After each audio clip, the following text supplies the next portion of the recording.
Eh ben, rebonjour à tous pour la partie numéro 2 de cette PS4 qui paraissait belle mais qui ne l'était absolument pas. Donc, nettoyage de la CPU, ça c'est bon.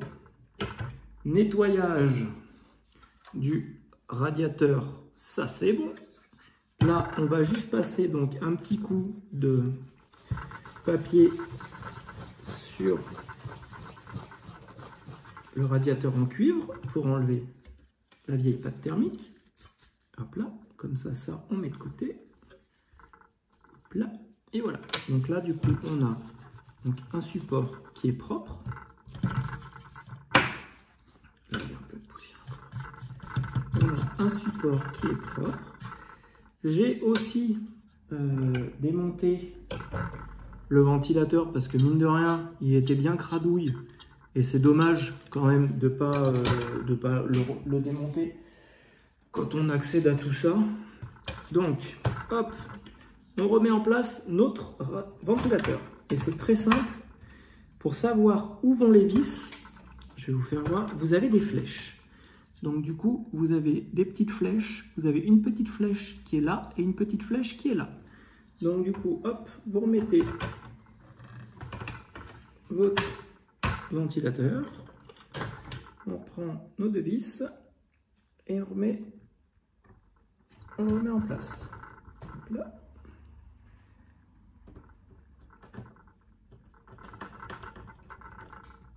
Et hop là. Ensuite, on reprend du coup notre châssis avec le radiateur qu'on va remettre en place. On sort bien nos câbles. Et voilà, là on a nos câbles à passer là, et là on sort toutes nos nappes. Toutes nos nappes de dessous.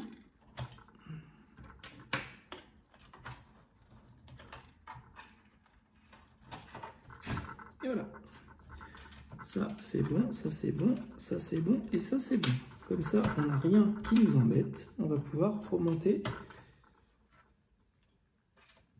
On va pouvoir remonter aussi du coup nos vis. Qu'est-ce qu'il nous fait cette nappe? Je sais pas comment elle est venue se mettre là-dessous. Voilà.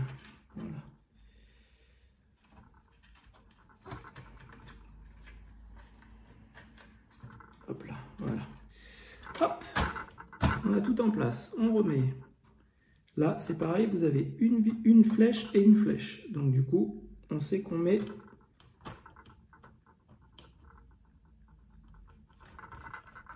nos deux vis sur les deux flèches.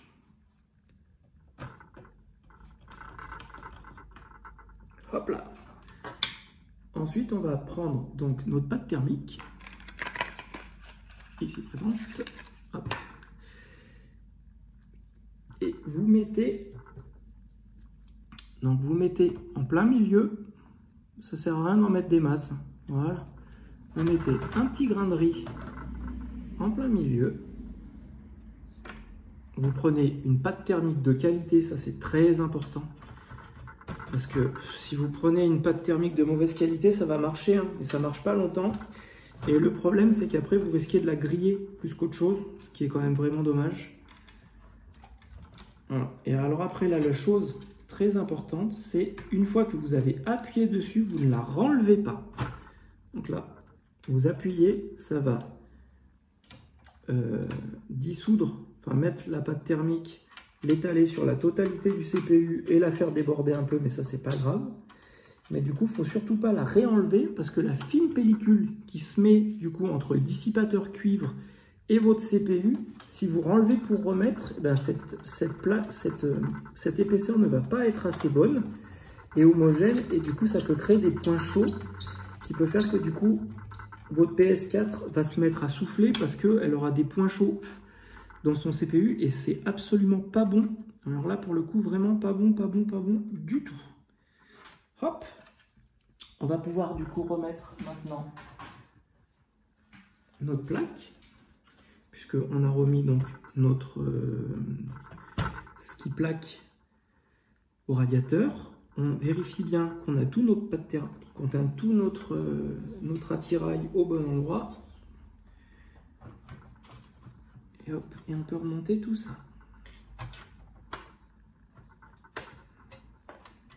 Faites attention de rien prendre en sandwich pour ne pas abîmer tous les petits câbles et les nappes qui sont plutôt assez fines et fragiles. Voilà. Hop.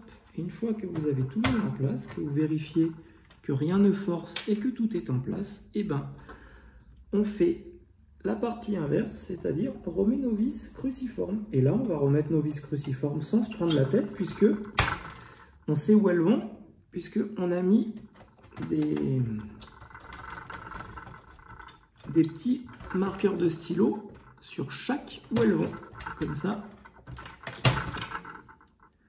on n'a plus qu'à tout remonter. Alors, ça sert à rien de visser comme un sourd.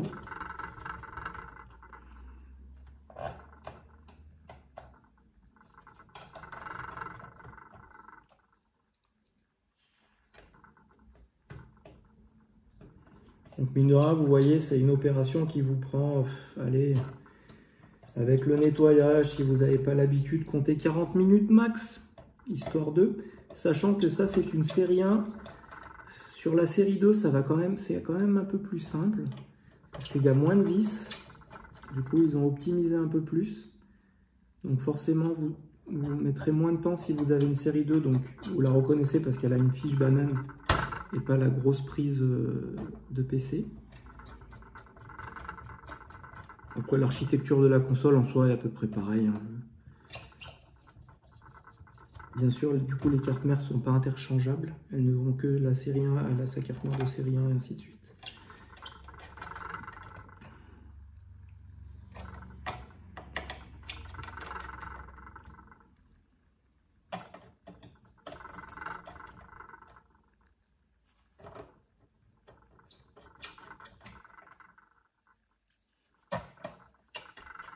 Ah, il y en a, hein. Mine de rien.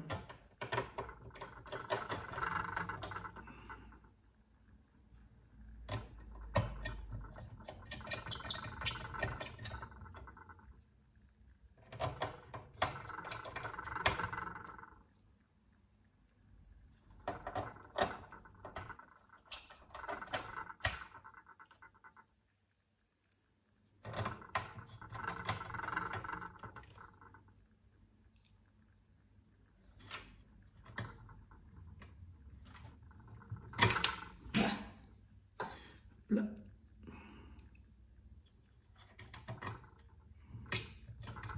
Et la dernière qui va ici.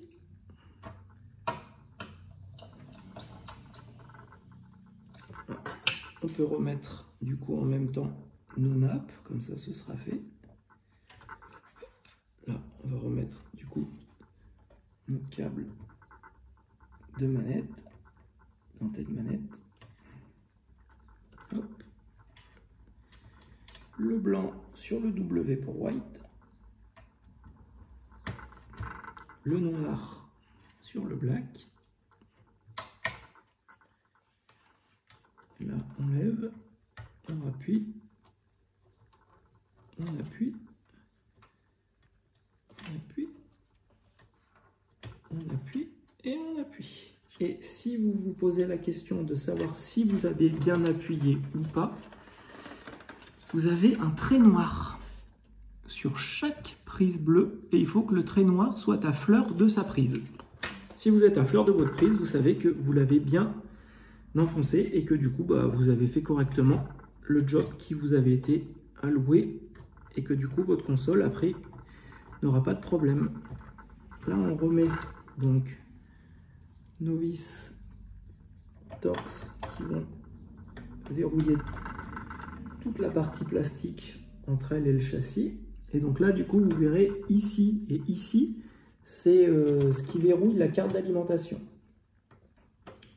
Donc du coup ça on va mettre en dernier.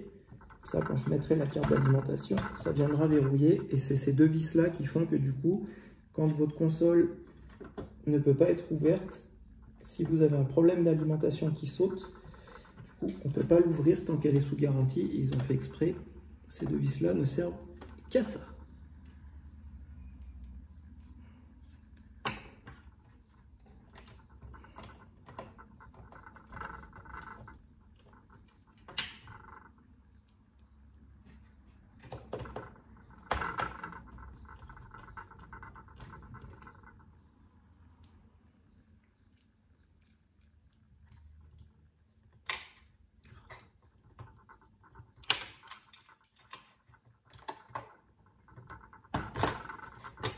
Oh là là, qu'est-ce qu'elles sont pourries ces vis, c'est une horreur.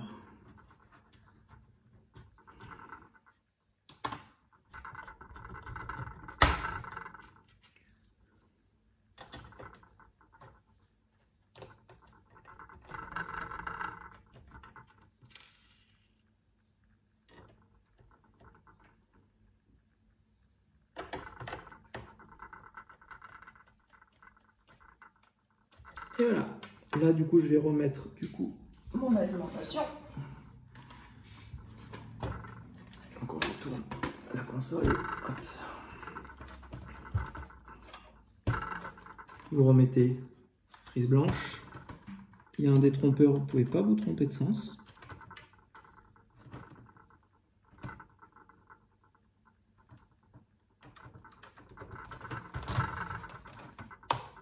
Hop, on la repasse dans son passe-câble et on appuie.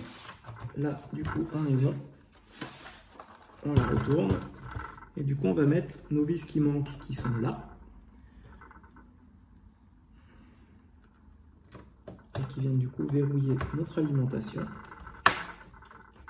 Hop. Et hop.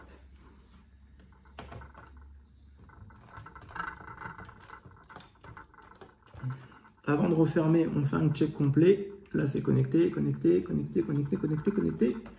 Et là, on est connecté. On se fait côté, on est bon. On retourne. On remet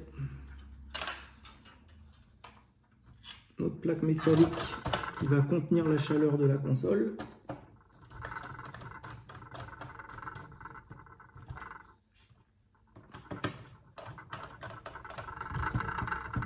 Donc là, et ça, qui viennent de chaque côté pour verrouiller, finir de verrouiller le bloc d'alimentation. Là, on remet notre plaque de dessous. Donc du coup, l'avant de la console en premier.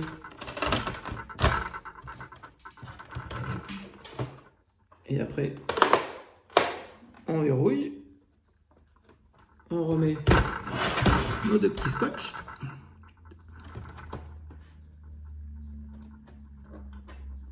Hop. Et hop.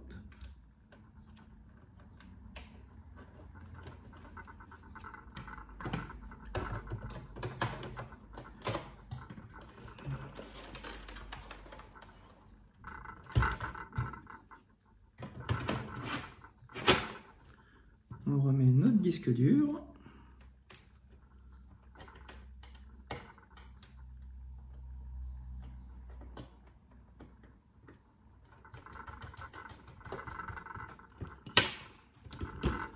Le petit cache qui va bien.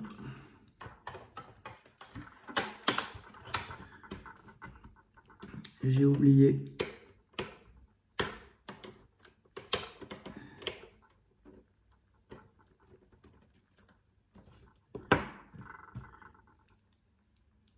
la vis.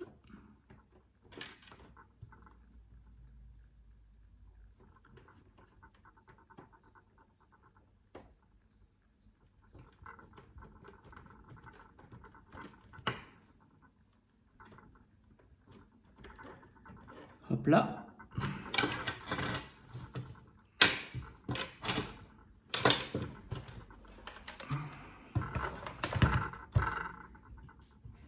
Et voilà. Et donc là, du coup, on met le bas et après, on vient clipser. Et voilà. Et on a notre PS4 Pro qui est prête à reprendre une vie normale sans casser les oreilles à son utilisateur, sans risque de griller aussi accessoirement. Et qui est reparti pour quelques années de jeu. En espérant que cette vidéo vous ait plu et du coup vous aide pour pouvoir du coup réparer la vôtre. N'hésitez pas à vous abonner sur la chaîne pour de nouvelles vidéos. À bientôt!